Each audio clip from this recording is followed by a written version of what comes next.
আসসালামু আলাইকুম। আগের দিনে আমরা অযৌন জনন সম্বন্ধে পড়েছিলাম। আজ আমরা যৌন জনন সম্বন্ধে জানব। তো যৌন জনন কি আগে জানতে হবে না, যৌন জনন হচ্ছে এক ধরনের জনন প্রক্রিয়া যেখানে দুটি অসম আকৃতির ভিন্নধর্মী জনন কোষ বলতে পুংগ্যামেট, জনন কোষ হচ্ছে পুংগ্যামেট আর স্ত্রীগ্যামেট, এর মিলনের ফলে যখন অপত্য সৃষ্টি হয় তখন তাকে আমরা বলি যৌন জনন বা সেক্সুয়াল রিপ্রোডাকশন। অর্থাৎ যে জনন প্রক্রিয়ায় পুংগ্যামেট এবং স্ত্রী গ্যামেটের মিলনের ফলে অপত্য সৃষ্টি হয় তাকে আমরা বলি যৌন জনন বা সেক্সুয়াল রিপ্রোডাকশন। এই যৌন জননের জন্য দায়ী হচ্ছে গ্যামেট। এই গ্যামেটকেই একক বলা হয়। যৌন জননের একক হচ্ছে গ্যামেট। এই গ্যামেট সাধারণত পুরুষদেরগুলোকে বলা হয় পুংগ্যামেট আর স্ত্রীদেরগুলোকে বলা হয় স্ত্রী গ্যামেট। অর্থাৎ মানুষের ক্ষেত্রে পুংগ্যামেট হলো শুক্রাণু এবং স্ত্রী গ্যামেট হলো ডিম্বাণু। এই শুক্রাণু এবং ডিম্বাণুর মিলনকে বলা হয় নিষেক। আর এই শুক্রাণু এবং ডিম্বাণু উৎপন্ন হয় কোন প্রক্রিয়ায়? শুক্রাণু এবং ডিম্বাণু উৎপন্ন হয় গ্যামেটোজেনোসিস প্রক্রিয়ায়। উৎপন্ন হওয়ার পরে এই শুক্রাণু এবং ডিম্বাণুর মিলন হয়। কোথায় মিলন হয় না, এই শুক্রাণু ডিম্বাণু যদি আমরা দেখি উদ্ভিদের ক্ষেত্রে তাহলে দেখব যে পুংজনন কোষ অর্থাৎ পরাগ রেণুগুলো পরাগ নালীর মাধ্যমে স্ত্রী ফুলের ডিম্বকে প্রবেশ করে তারপরে ডিম্বাণুর নিকট পৌঁছায়। আবার যদি একলিঙ্গ প্রাণী দেখি তাহলে তাদের ক্ষেত্রে দেখব যে সঙ্গম অঙ্গের মাধ্যমে শুক্রাণু যোনিতে নিক্ষেপ করে।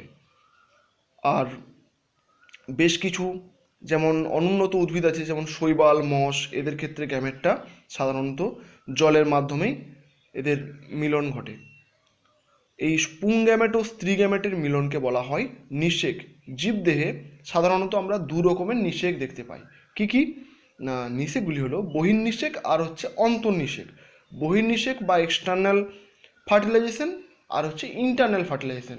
এক্সটার্নাল বা বহি শব্দের অর্থ হচ্ছে বাইরে, অর্থাৎ যখন নিষেক দেহের বাইরে ঘটবে তখন তাকে বলবো বহির্নিষেক, আর যখন নিষেক দেহের অভ্যন্তরে ঘটবে তখন তাকে আমরা বলবো অন্তর্নিষেক। অন্তর্নিষেক সাধারণত উন্নত প্রাণীতে দেখা যায়, সরীসৃপ, পক্ষী, স্তন্যপায়ী, ইভেন হিউম্যানও এক্ষেত্রে ঘটে। আর বহির্নিষেক সাধারণত অনুন্নত উদ্ভিদে দেখা যায়। অনুন্নত উদ্ভিদ কোনগুলো? অনুন্নত প্রাণী কোনগুলো? যেমন একটু নিম্ন শ্রেণীর মাছ, ব্যাং, তাছাড়া আরও নিম্ন শ্রেণীর, এদের ক্ষেত্রে আমরা বহির্নিষেক দেখতে পাই। অর্থাৎ এখানে কি হয়, এখানে পুংগ্যামেট এবং স্ত্রী গ্যামেট জলে নিক্ষেপ করে এবং এই জলের মধ্যে এদের মিলন ঘটে। এরপর আমরা আসবো এই যৌন জননের প্রকারভেদ। এই যে যৌন জননের প্রকারভেদে আমরা দেখতে পাবো কি না, যৌন জননের প্রকারভেদ সাধারণত হচ্ছে দুই প্রকারের, সিনগ্যামি আর হচ্ছে কনজুগেশন। সিনগ্যামি কোনটা না, সিনগ্যামি হচ্ছে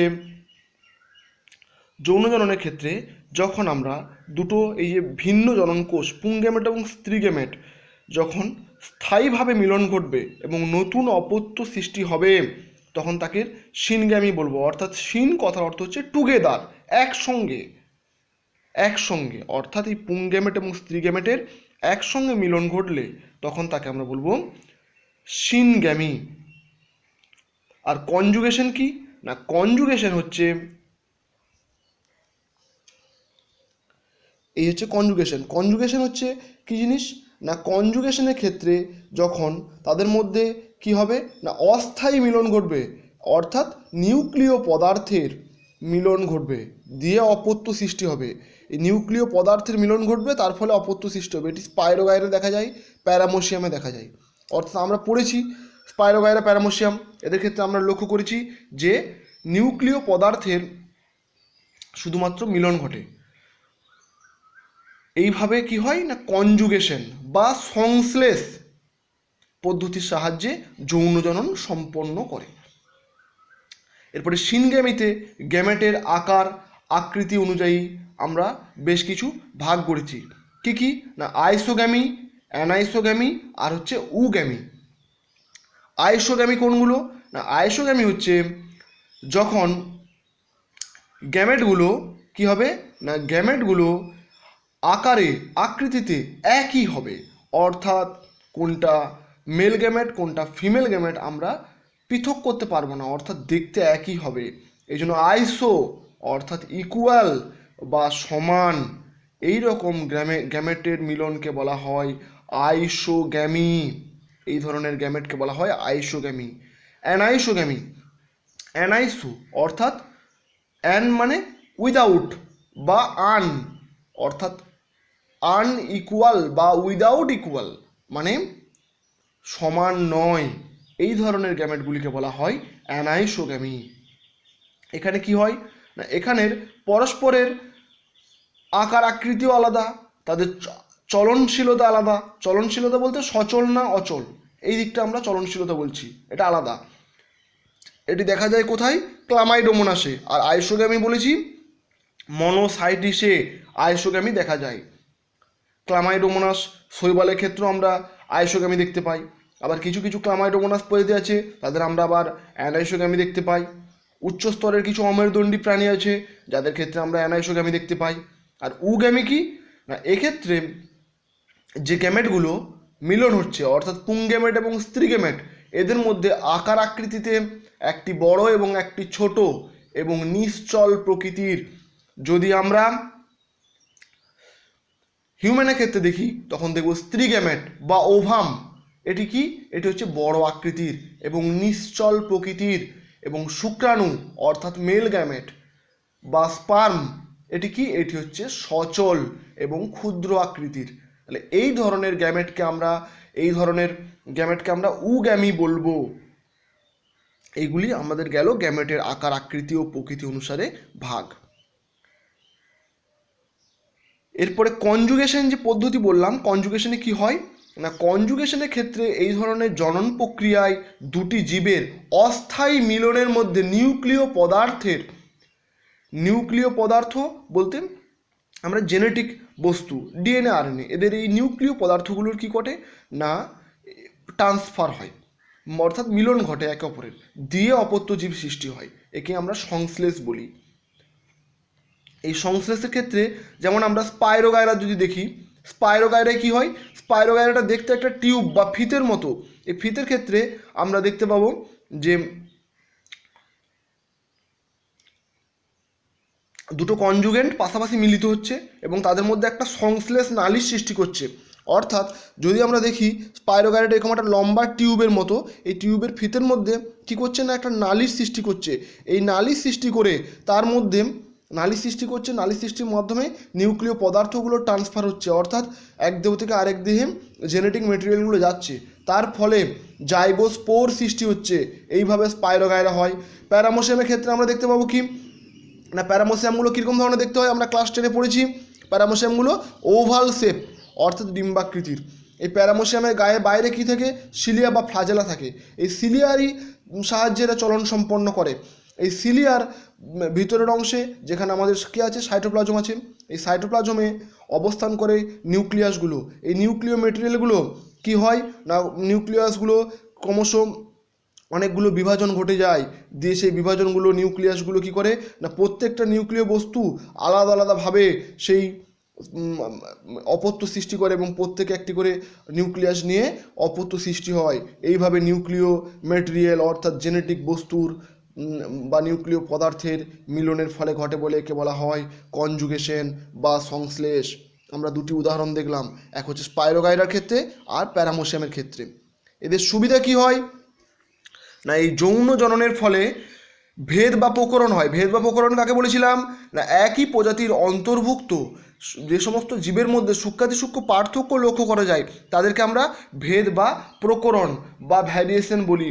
এই ভেদ বা প্রকরণের ফলে কি হয় না ভেদ বা প্রকরণের ফলে নতুন জিনের পুনঃসংযুক্তি ঘটে আর এর জন্য এরা অভিব্যক্তির পথকে প্রশস্ত করে।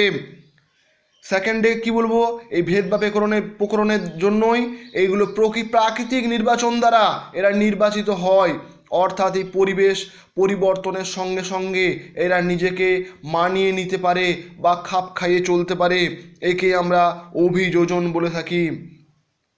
আর কি হয়, আর হচ্ছে জিনের সংযুক্তিকরণ বা প্রতিক্রিয়ার জন্য এরা অনেক বেশি জীবনের যুদ্ধে জয়ী হয়, অর্থাৎ জীবন শক্তি অর্জন করে। যৌন জননে, যৌন জনন সাধারণত উন্নত প্রাণীদেহে দেখা যায়, আর অযৌন জনন নিম্ন শ্রেণীর প্রাণীতে দেখা যায়। এই যৌন জননের অসুবিধাগুলো কি কি না, যৌন জননের জন্য দুটো বিপরীত লিঙ্গের প্রয়োজন হয়, কারণ আমরা দেখলাম যে মেল গ্যামেট আর ফিমেল গ্যামেট অর্থাৎ পুং গ্যামেট এবং স্ত্রী গ্যামেটের মিলনের ফলেই যৌন জনন সম্পন্ন হয়। কিন্তু কোনো কারণে যদি মেল গ্যামেট এবং ফিমেল গ্যামেট একটির অবর্তমান থাকে তাহলে কিন্তু মিলন ঘটবে না। আর কি, আর হচ্ছে যথেষ্ট সময় লাগে, পর্যাপ্ত সময়ের প্রয়োজন হয়, আর এক্ষেত্রে গ্যামেটের অপচয় ঘটে, অর্থাৎ যে গ্যামেটগুলো মিলন ঘটাবে তার মধ্যে একটি মাত্র গ্যামেট মিলন ঘটায়, আর বাকিগুলো কি করে, বাকিগুলো যেমন স্পার্মের ক্ষেত্রে কয়েক লক্ষ স্পার্ম থাকে, one and only sperm can fertilise, অর্থাৎ শুধুমাত্র একটা স্পার্মই ওভামকে নিষিক্ত করতে পারে, বাকিগুলো নষ্ট হয় ইন মানবদেহের ক্ষেত্রে। আর কি, নিষেক ঘটাও সহজ নয়, অর্থাৎ সহজেই নিষেক ঘটে না। কারণ কি না, নিষেক ঘটার জন্য যথেষ্ট সময় লাগে, এবং যদি কোনো কারণে শুক্রাণু বা ডিম্বাণু নিশ্চল প্রকৃতির হয় তাহলে সেক্ষেত্রে নিষেক সম্পন্ন হবে না।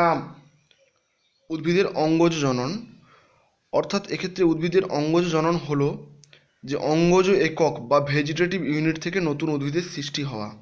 যে উদ্ভিদ দেহাংশ থেকে অঙ্গজ জননের মাধ্যমে নতুন অপত্যগুলো সৃষ্টি হয় তাদেরকে আমরা কি বলি না, ভেজিটেটিভ প্রোপাগিউল বলি বা অঙ্গজ প্রোপাগিউল বলি। কোন কোন অংশগুলো থেকে হয়, মূল, কাণ্ড, পাতা, বুলবিল, টিউরিয়ন ইত্যাদি অংশ থেকে আমাদের এই উদ্ভিদের অঙ্গজ জনন সম্পন্ন হয়। এই উদ্ভিদের অঙ্গজ জনন সম্পন্ন অর্থাৎ উদ্ভিদের দেহের কোনো একটা অংশ সেটা কি হয়, বিচ্ছিন্ন হয়ে যায় দেহ থেকে, তার ফলে সেখান থেকে মূল বা শিকড়ের সৃষ্টি হয় এবং নতুন চারা গাছ উৎপন্ন হয়। এইভাবে উদ্ভিদের অঙ্গজ জনন হয়। এই অঙ্গজ জননকে দুই ভাগে ভাগ করা হয়েছে, এক হচ্ছে প্রাকৃতিক অঙ্গজ জনন আর এক হচ্ছে কৃত্রিম অঙ্গজ জনন। এই প্রাকৃতিক অঙ্গজ জননকে দেখো আবার বেশ কতগুলো আমরা ভাগে ভাগ করে আলোচনা করব, আমরা ছকের সাহায্যে দেখে নেব। এই প্রাকৃতিক অঙ্গজ জননের মধ্যে প্রধান হচ্ছে কি না, প্রধান হচ্ছে মূল বা মূল, অর্থাৎ মূল হচ্ছে প্রধান মূল বা স্ফীত মূল, দুই প্রকারের হতে পারে। এই যে প্রধান মূল শিশু, শিরীষ ইত্যাদি উদ্ভিদের প্রধান মূল দেখা যায়। এই মূলগুলো মাটির উপরে, মাটির নিচে অবস্থান করে। এই মূলের অংশগুলোকে কেটে বা তুলে নিয়ে যদি আমরা রোপণ করি সেখান থেকে আবার নতুন আমরা উদ্ভিদ পাবো। আর কিছু আছে স্ফীত মূল, অর্থাৎ যেগুলো খাদ্য সঞ্চয় করে স্ফীত হয়েছে, অর্থাৎ মোটা আকার ধারণ করেছে। যেমন আমরা ডালিয়া গাছের শতমূলী দেখতে পাবো, রাঙা আলুর দেখতে পাবো, এগুলো খাদ্য সঞ্চয় করে স্ফীত হয়েছে। সেই সমস্ত মূলগুলিকে যদি আমরা আলাদাভাবে তুলে আবার রোপণ করি তাহলে আমরা সেখান থেকে নতুন উদ্ভিদ পাবো। এগুলো প্রাকৃতিক, কারণ এগুলো ন্যাচারাল, অর্থাৎ এগুলো এখানে কোনো কৃত্রিমতা দেখানো হয়নি।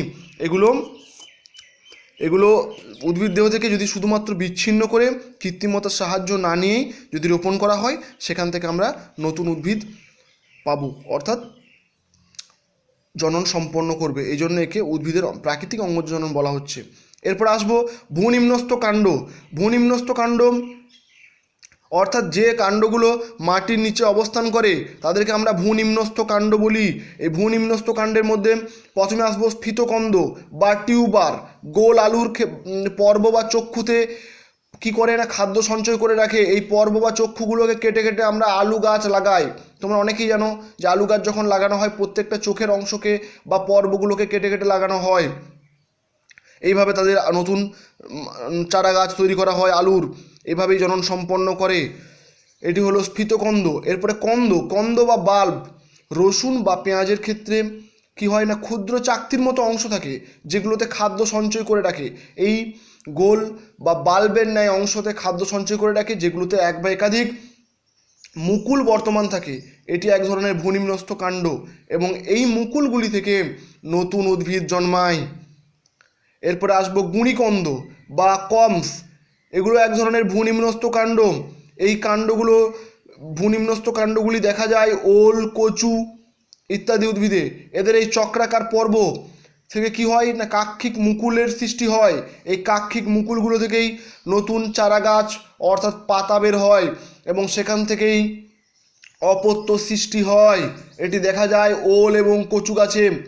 এরপরে আসবো গ্রন্থিকন্দ বা রাইজোম। রাইজোমও এক প্রকারের ভূনিম্নস্থ কাণ্ড। এই কাণ্ডগুলো ভবিষ্যতের জন্য খাদ্য সঞ্চয় করে রাখে। এগুলি দেখা যায় আদা, হলুদ, কলা ইত্যাদি গাছে। এই গাছগুলির অগ্রভাগে অগ্রমুকুল বা শল্কপত্রের কক্ষে এই কাক্ষিক মুকুলগুলো থাকে।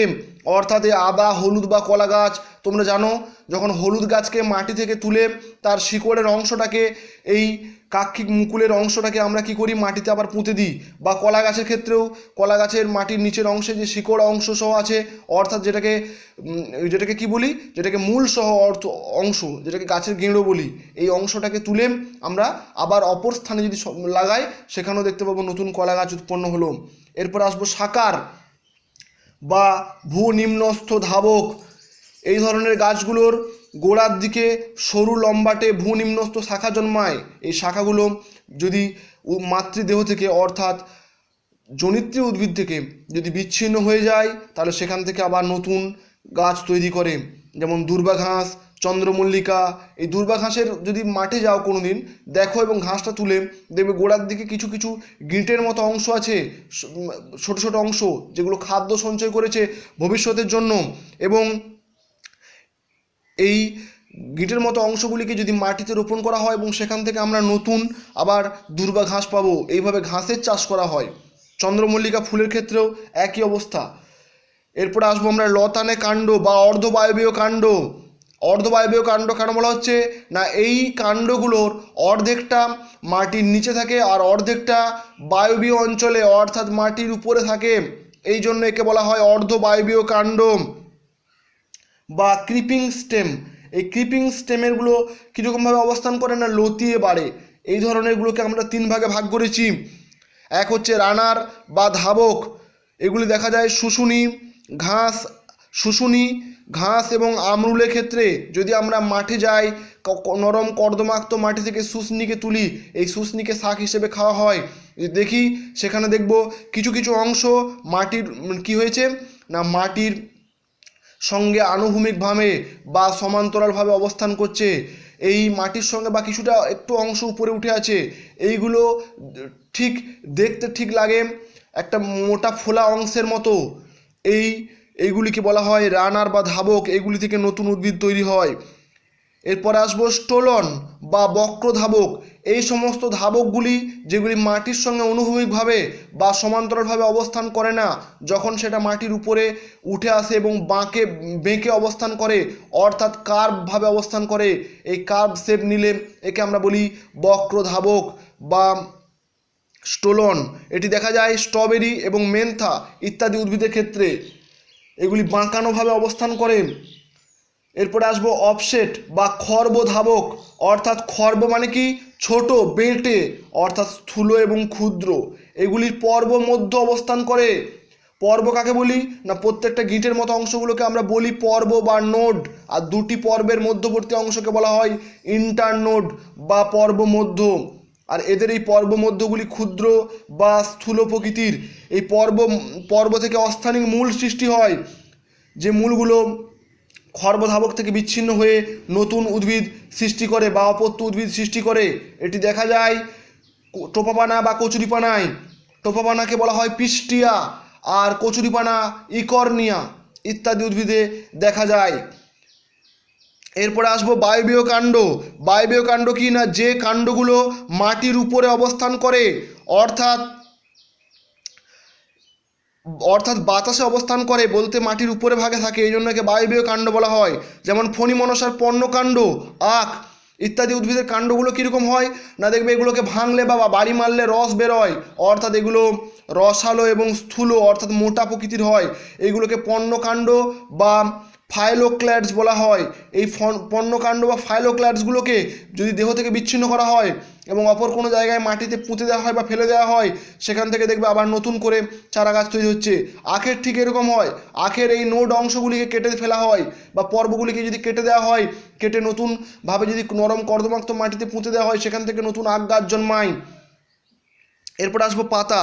পাতা বিগোনিয়া, পাথরকুচি, হিমসাগর ইত্যাদি পাতার দেখবে কিনারা অর্থাৎ পাতার ধারের অংশগুলো থেকে, যেগুলোকে বলা হয় কিনারা বা ফলক, এই ফলকের অংশগুলি থেকে কি হয় না, এগুলি থেকে নতুন শিকড় বের হয় বা মূল বের হয় এবং সহ চারা গাছ তৈরি হয়। এইভাবে এরা পাতার সাহায্যে বংশ বিস্তার করে অর্থাৎ অঙ্গজনন সম্পন্ন করে। এগুলি হচ্ছে বিগোনিয়া, পাথরকুচি আর হচ্ছে হিমসাগর ইত্যাদি উদ্ভিদের ক্ষেত্রে এই পাতার সাহায্যে জনন সম্পন্ন করতে দেখা যায়। এরপরে আমরা আসব বুলবিল। বুলবিল কি না, বুলবিল হচ্ছে এটা এক ধরনের খাদ্য সঞ্চয়ী মূল যেটা স্ফীতভাবে অবস্থান করে। এই খাদ্য সঞ্চয়ী মুকুলকেই বলা হয় বুলবিল। এই বুলবিলই কি হয় না, জনিত্রী উদ্ভিদ থেকে বিচ্ছিন্ন হয়ে অনুকূল পরিবেশে যদি তাদের লাগানো হয়, তাহলে সেখানে আমরা দেখতে পাবো যে অপত্য উদ্ভিদ সৃষ্টি করছে। এটি চুপড়ি আলু, কন্দপুষ্প, এগেব, তারপরে খাম আলু ইত্যাদি ক্ষেত্রে আমরা এই বুলবিলের সাহায্যে বংশ বিস্তার করতে দেখতে পাবো। এরপর আসবো টিউরিয়ন। টিউরিয়ন কি না, এটাও এক প্রকারের খাদ্য সঞ্চয়ী স্ফীতমুকুল যেগুলো ভবিষ্যতের জন্য খাদ্য সঞ্চয় করে রাখে। এই টিউরিয়নগুলো শীতকালে বিশ্রাম নেয়, অর্থাৎ শীতকালে এদের কোনো রকম কিছু দেখা যায় না, কিন্তু যখনই বসন্তকাল আসবে এই বসন্তকালে এদের কি হয় না, এই খাদ্য সঞ্চয় থেকে নতুন খাদ্য সঞ্চয় থেকেই আমরা নতুন উদ্ভিদ বা অপত্য উদ্ভিদ সৃষ্টি করে। এইগুলি দেখা যায় ইউট্রিকুলেরিয়া উদ্ভিদে। আর কোথায় দেখা যায়, আর হচ্ছে মাইরিওফাইলাম ইত্যাদি উদ্ভিদে। তাহলে ইউট্রিকুলেরিয়া আর হচ্ছে মাইরিওফাইলাম ইত্যাদি উদ্ভিদ টিউরিয়নের সাহায্যে বংশ বিস্তার করে। এটি পরীক্ষায় খুব আসে এবং খুব ইম্পর্ট্যান্ট এই জায়গাটি, যে তোমাদের অনেক সময় আসে টিউরিয়ন কি, এটি কিভাবে, এটি কোথায় দেখা যায়, তখন লিখতে হবে টিউরিয়ন হলো এক ধরনের খাদ্য সঞ্চয়ী বা ভবিষ্যতের জন্য খাদ্য সঞ্চয়ী স্ফীতমুকুল, যেটি শীতকালে বিশ্রাম দশায় থাকে এবং বসন্তের আগমনে এর থেকে নতুন চারা গাছ বা এর থেকে নতুন মুকুল সৃষ্টি হয়। এটি দেখা যায় ইউট্রিকুলেরিয়া বা মাইরিফাইলাম উদ্ভিদে।